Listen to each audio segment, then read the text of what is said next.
G'day guys, video time again.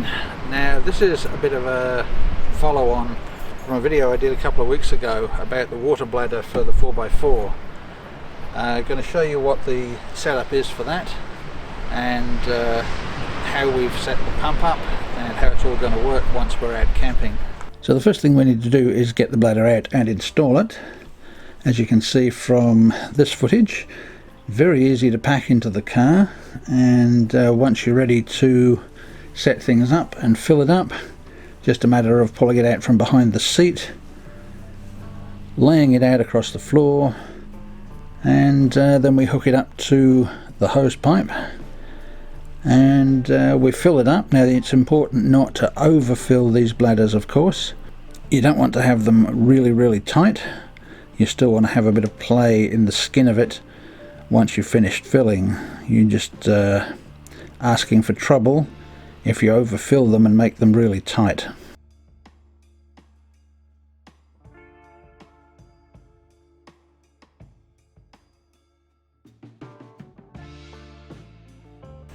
Now you can see here we carry a roll-up hose, very durable hose. It's the second one of those we've bought. We've got one in the coaster which we've been using for years, and this other one that we've got in the 4x4. We haven't been using this as long, but we're very confident that this is a good product because we've been using the other one for a long time. Not all that cheap, I guess. I think they're about 65-70 bucks these days.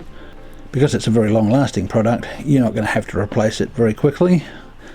The one we have in the coaster still working absolutely perfectly, and it's probably about 5 or 6 years old by now at least.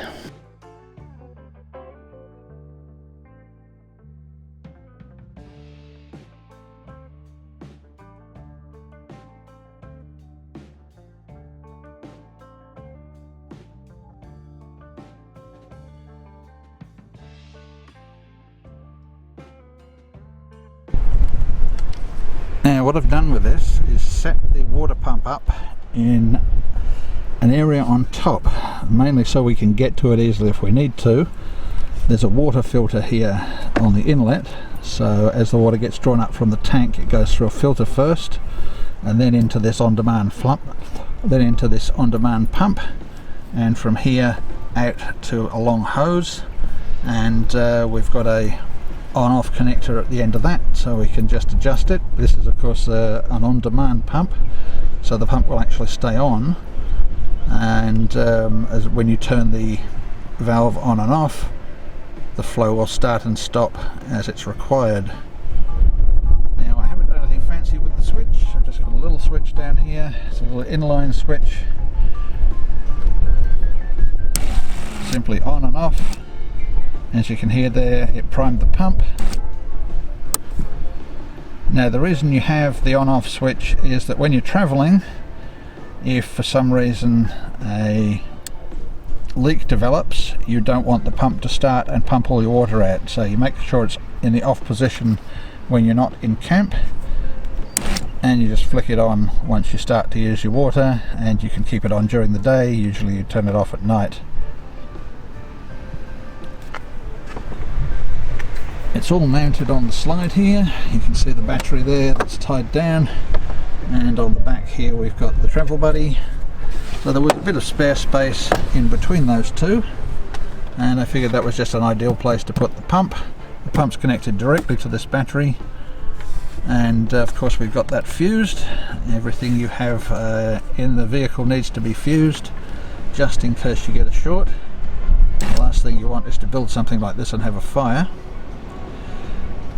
So we'll just close that up again into its normal position. And this is the outlet hose here. I've made that fairly long,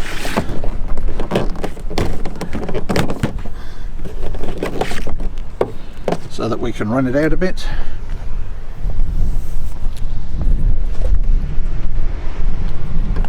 Just a simple, let's get out of the wind. Simple cheap little valve on here. As long as they're watertight they're fine, and what you have to do is turn that on, and depending on how quickly you want the flow, you can throttle it down if you need to. Now we've got a second on-off valve right at the water bladder, so we can disconnect the hose at any time.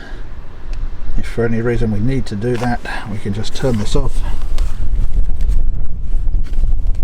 and then disconnect the hose. I really don't like these things very much, and I think that's going to be the reason that this fails eventually. The way they're set up, they don't rotate very tough, and yeah, just the way they connect to the water bladder I'm not very keen on. Time will tell if I'm right or wrong about that, I guess. But that's now the setup we've got for carrying most of our water. We've also got jerry cans, so we can stick a couple of jerry cans on top if we need to. And that's about it for now. That shows you how easy it is to set things up, fill the tank up and start using it. So as always, if you like the video, please give us a thumbs up, and if you enjoy the content of the channel, maybe click that subscribe button down the bottom there, and you'll get notified next time we put a video up. Thanks for watching. We'll catch you later. See ya. Cheers.